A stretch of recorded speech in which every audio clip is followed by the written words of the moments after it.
Status update right here on Slaghuis TV. My name is Onati, aka TimeZone. I'm joined by Thap. So today we're looking at the difference between a bad album and a good album, and we have Mizi. Brother man, how you doing? I'm good. How you doing? Great, lovely to have you here. Nice being here. Thank you very much. What up, King? What up? What up? Do you know that guy? Good to finally meet the homie.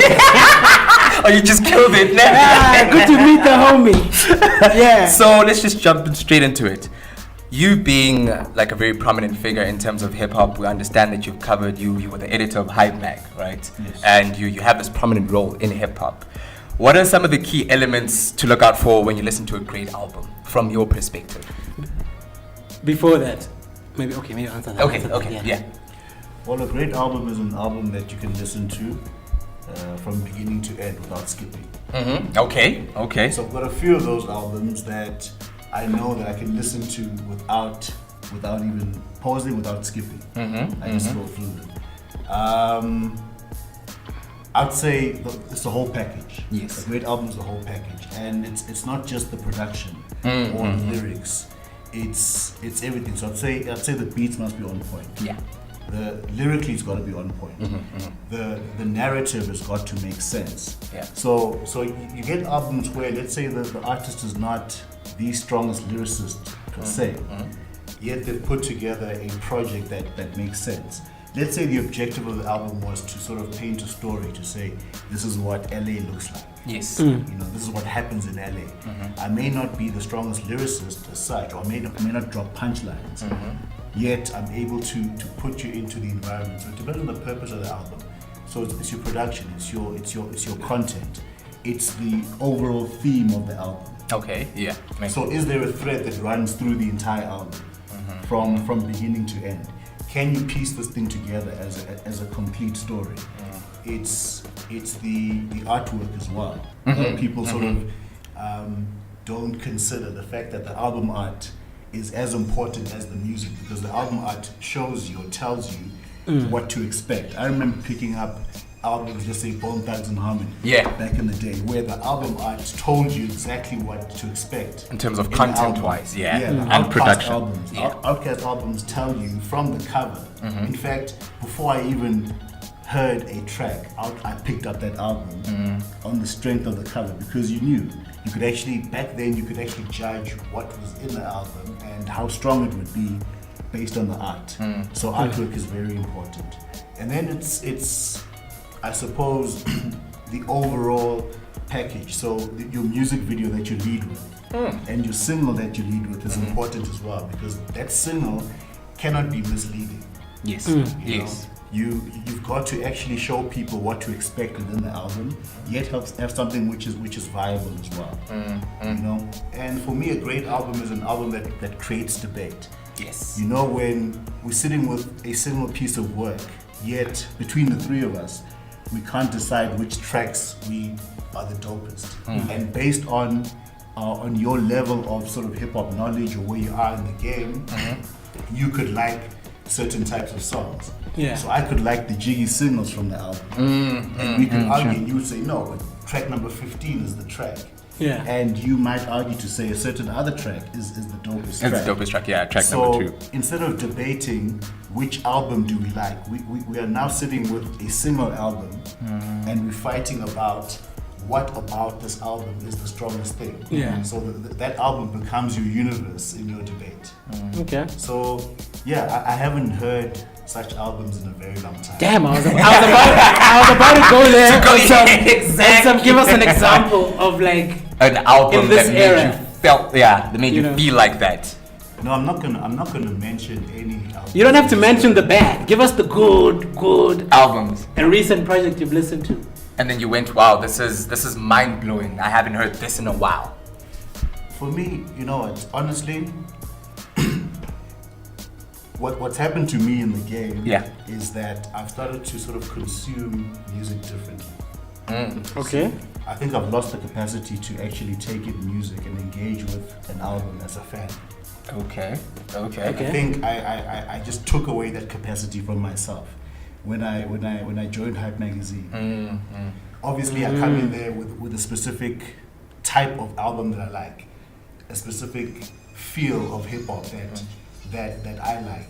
and I'm biased towards that. Yes. So if, let's say for instance, I was into the West Coast, if it doesn't have the West Coast feel, it's not I your wouldn't feel it. favorite. If it's not boom bap, let's say, I wouldn't feel it. If it's not South, I wouldn't feel it. Yeah. And that's very dangerous. In the work that I was doing, I had to sort of disassociate myself from my own sort of taste when it came to music. So I lost the capacity to determine a great album because I felt that I was biased. So I started engaging with albums more on a factual basis. You know?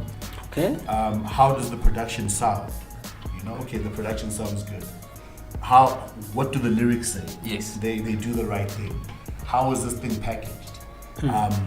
How is it being received? So it became more important to me how an album was being received by others than it would be received by myself.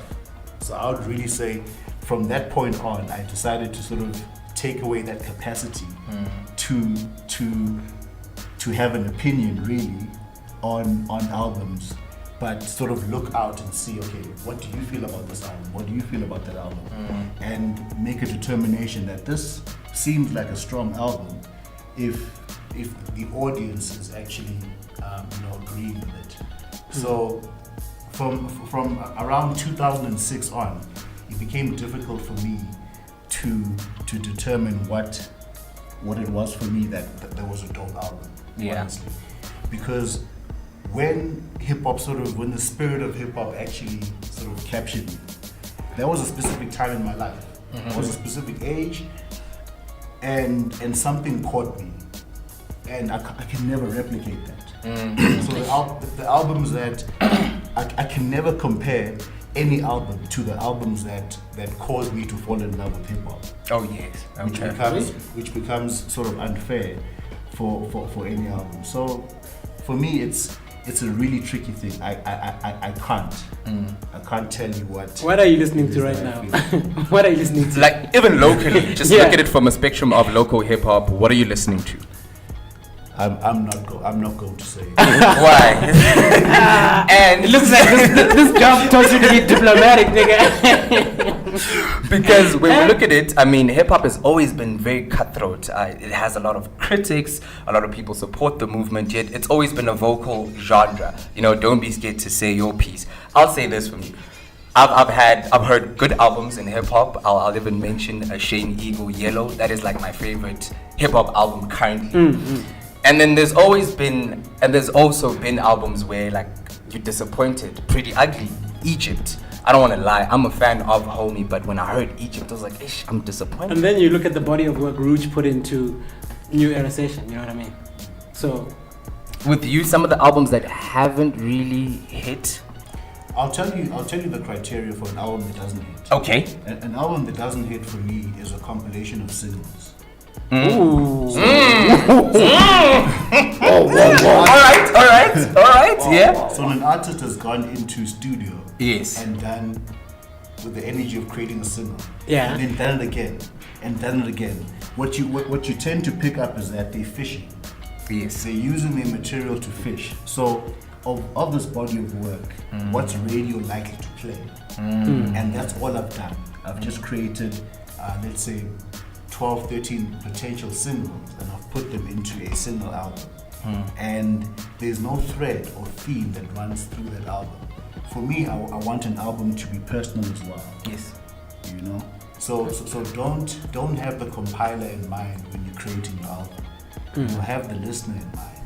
But obviously of what you've done for the listener, sort of do pick out, okay, what would the compiler like? What do you want to lead with? So for me, albums that are really disappointing are albums where, you know, every single song, you listen to the track and you'd say, yes, this is a dope track in isolation. Track number 2 is dope in isolation, but they feel the same. But they carry the same kind of content. They exist for the same reason. So what's the point of me sitting through that body of work if I'm listening to somebody fishing for singles? You see, so for me, and I'm not even talking about albums that are badly recorded, because there's the other side. Where, we used to get some that you want to mention, maybe, I don't know. I think it's unfortunate that we're not gonna get any examples, you know. But yeah, but you're dropping jewels. It's okay, we're listening. You see, I'll get at least 300, 400, CDs. Yes. When I was back at Hype, and I would have to listen to all of them. And sometimes you see a stack, and that stack is sort of pen drawn CD covers, and you sort of know that okay, this guy didn't take the time to. But you put it in anyway, and you listen to the first few bars, and you can hear that, hey, this thing hurts your ears, the sound quality. So you can't engage with that music at all. So you listen to the fact that, okay, the craftsmanship here isn't there, and you throw it out. So I can hardly name you a really bad album because it's difficult to get through, A bad album. the first track. So you end up skimming, like literally you go through 2 seconds of each track. Yes. Like Have you listened to Manando? Manando. No? Yeah, Manando MT. Yeah. You haven't listened to it? No. With this new, okay, cool. I think he had a point about. Yeah, but you can continue mentioning. You can continue talking. Sorry to interject. You see, when you start asking me about albums, I think what I'll tend to say is no. Even though you have. Is it that bad? No, I'm just saying, is it that bad that when we're asked about albums, you'll say no? No. No, it's not that bad.